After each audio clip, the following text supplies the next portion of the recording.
Aku merasa tuh Tuhan tuh menyuruh aku benar-benar merasa panggilan dari Tuhan. Ada beberapa alasan mengapa aku sangat ingin melayani di kids khususnya untuk pelayanan anak-anak. Seorang anak itu tuh membutuhkan rasa kasih sayang, membutuhkan rasa perhatian. Yang dimana tuh lewat pelayanan ini aku bisa memberikan mereka perhatian, memberikan mereka sharing tentang firman Tuhan. Karena firman Tuhan itu penting bagi anak-anak, sehingga mereka tidak melakukan pergaulan-pergaulan yang salah. Shalom, perkenalkan nama aku Stephen Aldi Wijaya, biasanya dipanggil dengan nama Stephen. Aku berusia 30 tahun, saat ini aku melayani di NDC Kids. Ada beberapa alasan mengapa aku sangat ingin melayani di Kids khususnya untuk pelayanan anak-anak. Ada satu ayat yang aku pegang yang selalu menjadi pedoman aku, khususnya ketika aku saat-saat sedang down, yaitu di Yeremia 29 ayat 11. Sebab aku mengetahui rancangan-rancangan yang ada padaku mengenai kamu, demikianlah firman Tuhan, yaitu rancangan-rancangan damai sejahtera dan bukan rancangan kecelakaan, untuk memberikan kepadamu hari depan yang penuh harapan. Aku kehilangan seorang mama ketika aku duduk di kelas 4 SD.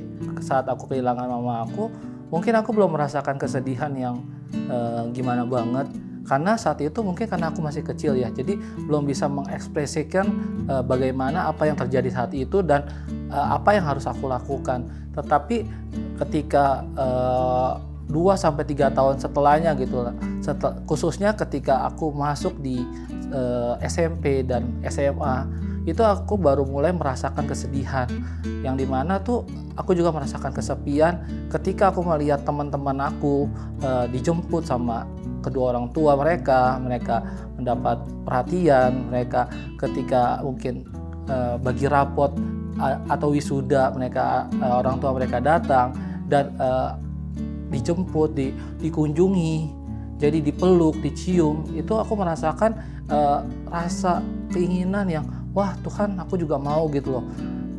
Gimana ya rasanya seperti itu gitu loh. Dan sangat sulit aku bertumbuh besar tanpa sosok seorang mama gitu. Tapi puji Tuhannya, aku mengenal Tuhan itu udah dari kecil gitu loh.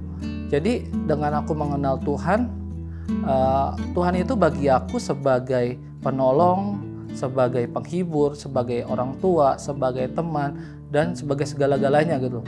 Di saat aku gak ada siapa-siapa untuk bercerita, di saat aku gak ada siapa-siapa untuk minta tolong, jadi aku biasanya tuh berinteraksi sama Tuhan, sehingga aku jadi lebih kuat lagi, jadi bisa recharge lagi, jadi bisa damai lagi gitu. Lalu pada masa ketika aku SMA, itu momen dimana aku merasa saatnya aku melayani. Aku merasa untuk terpanggil untuk melayani, ya khususnya di sekolah minggu pada saat itu di gereja aku yang sebelumnya. Dan aku merasa tuh Tuhan tuh menyuruh aku untuk melayani itu loh, untuk aku benar-benar merasa panggilan dari Tuhan, yang dimana aku tahu bahwa seorang anak itu tuh membutuhkan rasa kasih sayang, membutuhkan rasa perhatian, yang dimana tuh aku bisa lakukan itu. Lewat pelayanan ini aku bisa memberikan mereka perhatian, memberikan mereka sharing tentang firman Tuhan, karena firman Tuhan itu penting bagi anak-anak, khususnya ketika mereka bertumbuh besar, sehingga mereka bisa tahu mana yang baik dan benar sesuai dengan firman Tuhan, sehingga mereka tidak melakukan pergaulan-pergaulan yang salah. Nah, itu sangat penting banget peran untuk melayani anak-anak seperti ini. Dan juga aku dapat berbagi sharing kasih kepada mereka gitu. Aku menerima sedikit rasa momen tuh, aku merasakan kayak ada seorang ibu gitu loh. Itu aku dapat dari mamanya, dari mantan aku loh. Jadi aku bisa sempat merasakan, oh ini loh, diperhatikan, dibuatin makan segala macam. Itu aku sempat merasakan itu. Tapi atas kehendak Tuhan, mungkin ini rencana Tuhan yang dimana akhirnya aku berpisah. Dan itu momen-momen dan tahun-tahun dimana aku merasa down, masa down yang tadinya aku sering melayani dan jadi jarang datang ibadah, dan bahkan saat itu di tahun tersebut aku nggak melayani lagi di kids gitu.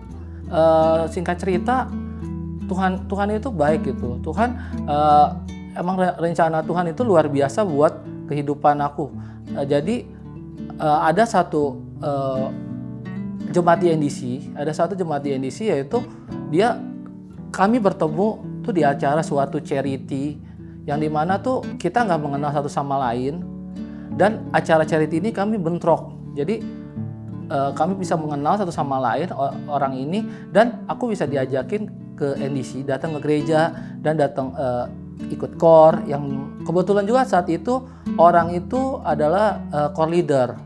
Dan akhirnya aku setelah 3 bulan kemudian aku melayani lagi di NDC, aku melayani di kids, dan aku merasakan itu kebahagiaan aku tuh kayak kembali gitu loh. Jadi rasa kehausan, rasa kerinduan aku tuh jadi datang lagi dengan aku melayani di kids.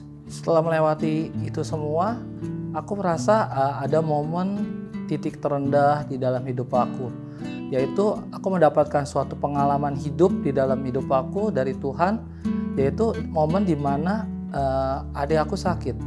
Jadi adik aku itu divonis sama dokter dengan penyakit mental, yaitu skizofrenia. Pada saat itu kondisinya aku nggak tinggal bareng sama adik aku, dan kami juga nggak punya hubungan yang baik sejak aku kecil. Keributan terjadi setiap hari. Jadi adik aku itu membuat masalah, dari dia teriak-teriak sendiri, ngomong sendiri, dia mukul-mukul sendiri, ngancurin barang sendiri, bahkan pecahin kaca mobil orang, kabur dari rumah. Dan itu adalah momen-momen yang dimana tuh aku merasa bingung tuh harus apa. Sempat aku tanya sama Tuhan, Tuhan, kenapa sih ini semua terjadi gitu loh? Dari segala yang udah aku lewati, maksudnya kenapa terjadi kembali gitu ke aku? Tapi lewat kejadian ini, Tuhan tuh ingin aku melayani adik aku gitu. Karena lewat ini juga aku dapat belajar untuk lebih bersabar, dan juga aku dapat lebih mengasihi. Jadi aku bisa tahu bagaimana rasanya orang yang mengalami seperti itu gitu. Puji Tuhan itu aku mempunyai core yang dimana mereka tuh support system aku. Jadi support system aku, mereka mendoakan aku, membantu aku, jadi dengerin cerita aku. Bahkan mereka memberikan apa yang kadang aku butuhkan, mereka berikan gitu. Terlepas apa yang terjadi di dalam hidup aku, satu hal yang aku pelajari dari itu semua yaitu aku harus melayani. Dengan aku melayani Tuhan, aku merasakan sukacita. Aku merasakan mendapatkan kekuatan yang baru. Aku tahu semua ini terjadi atas rencana Tuhan, atas izin Tuhan. Jadi aku bersyukur aku melewati ini semua, dan aku percaya setiap pengalaman hidup aku yang setiap ujian yang Tuhan berikan kepada aku, Tuhan akan memberikan berkat kepada aku melebihi apa yang aku pikirkan, gak pernah aku lihat dari mata aku, bahkan lebih dari apapun juga. Terus berdoa, terus melayani, terus percaya, mukjizat terjadi. This is my story. What's yours?